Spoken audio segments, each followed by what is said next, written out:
everybody, my name is Carolina Aramburo, and in this video what I want to talk to you about is the impact of your emotions in your health and the impact of your health on your emotions.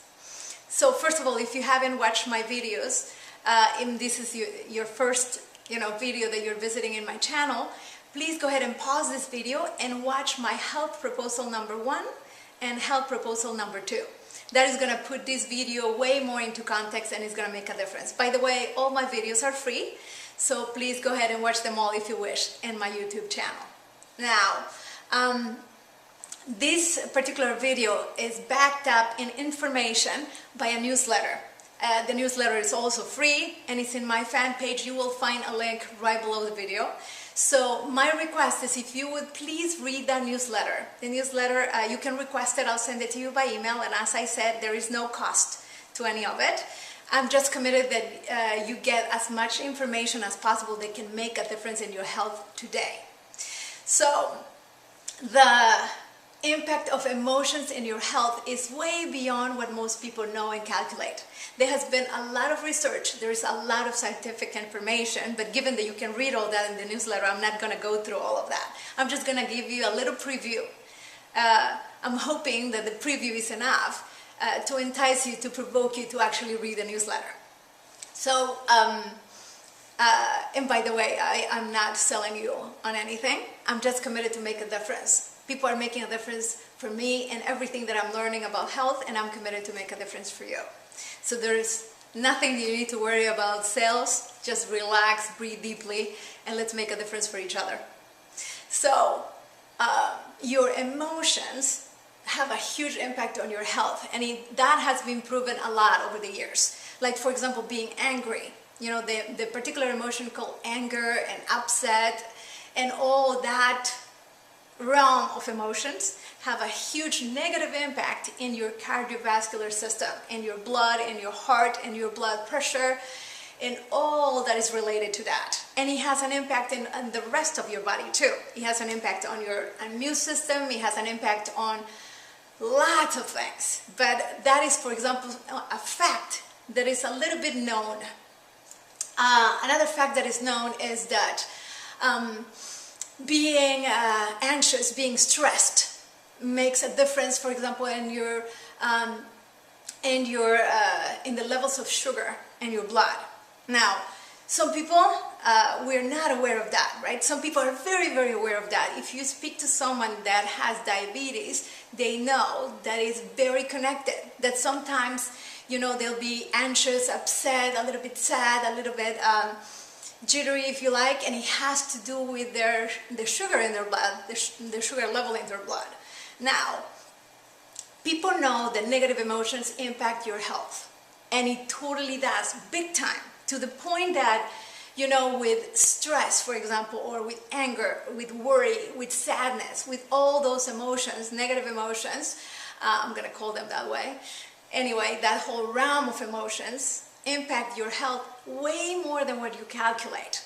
And it impacts your health so much that no matter how much exercise and vitamins and healthy food that you do to compensate it, the impact of all those negative emotions experienced intensely are way bigger than all the good things that you do for your health.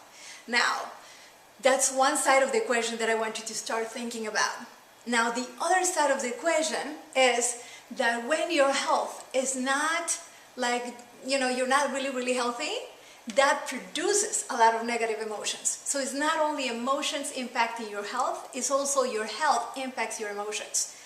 Like, for example, when you're not healthy, you will be way more upset, way more tense, way more sad, and way more angry. And sometimes it's not necessarily because of things happening in your life. They're upsetting or they're logical for you to experience sadness about. It's because your health is not so great at the moment that you will experience those emotions even more. So let's say that you were going to be a little bit sad, a little bit upset, a little bit angry today. If your health is not good, you will be way more sad, way more upset, way more, angry, worried today. So it goes in both directions. One impacts the other and the other impacts the first one. So Why do I want to share all that? Because I am committed to like really produce a switch, a shift, if you like, in how you and I treasure and cherish our emotions. We live in the days of productivity and getting as much done as fast as possible. And sometimes we overlook our emotions and the value of our emotions. You know, like when somebody's upset, we just say to each other, oh, just, forget about it, let it go, and move on. When somebody's sad, we try to consolate them, but we don't really treasure each other's and our emotions to the point that we look at them like they can produce illness, and they actually can.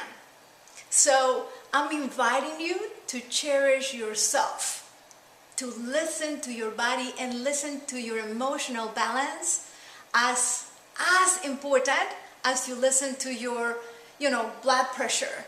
Somebody that has huge blood pressure just runs to the hospital or talks to their doctor because they know it's dangerous, it's damaging their health, and the risk of heart attack is closer and closer and closer. I want to create, this new culture of that we cherish our emotions in the same way. Like when you feel upset and sad and tense, like really you value that, like, oh my God, I'm getting sick, kind of a relationship. Like all these emotions are gonna get me sick.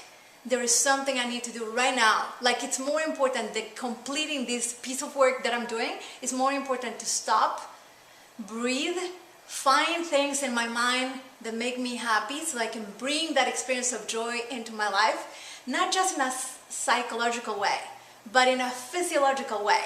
For you to, cherish yourself enough to stop a negative emotion, breathe deeply, and then on purpose produce, cause for yourself a positive emotion. It's as important as taking your medicines. I have found that, I have experimented at it, and I have learned the wrong way by being sick for a year and a half. I invite you to learn the right way. Invite you to learn out of a commitment to your health, your well-being. Thank you for this opportunity, and do cherish yourself in all the aspects of yourself.